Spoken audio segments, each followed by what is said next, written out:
Bonjour à tous, bienvenue dans le dictionnaire juridique en vidéo d'ABC Juris et de Juridiquois. Aujourd'hui, nous allons nous intéresser à la fraude à la loi en droit international privé.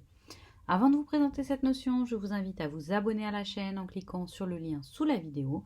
N'hésitez pas non plus à laisser des commentaires et à proposer des thèmes que vous souhaitez que nous abordions en vidéo. En droit international privé, et plus particulièrement dans le domaine du conflit de loi, la loi applicable peut varier, et donc le contenu des règles qui vont s'appliquer à une situation internationale va changer.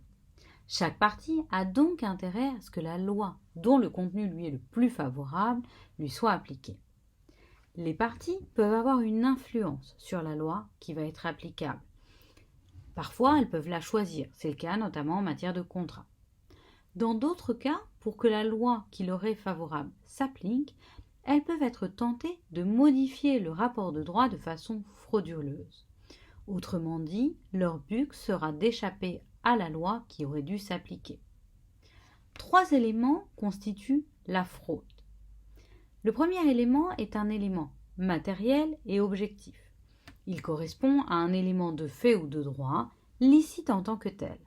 Il peut s'agir d'un changement de juridiction saisie, d'un changement de qualification ou d'un changement de rattachement. Par exemple, dans le célèbre arrêt Princesse de Beaufremont de 1878, la princesse en question avait changé de nationalité pour épouser celui qu'elle voulait, puisque sa nationalité d'origine n'autorisait pas le divorce et donc pas le remariage. Le second élément est un élément intentionnel qui est aussi subjectif. Le seul but du changement, ou du moins le but principal du changement, doit être lié au changement de loi applicable.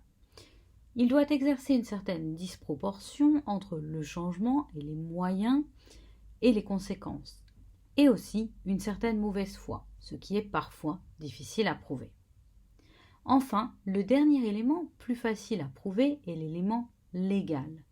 Celui-ci correspond à la règle de droit que le fraudeur a voulu éviter.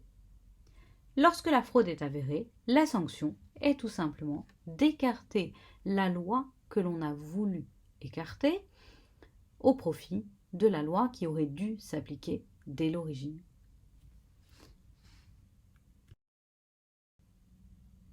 C'était la fraude à la loi en droit international privé. Voici nos coordonnées pour nous retrouver sur ABC Juris et sur Juridiquois.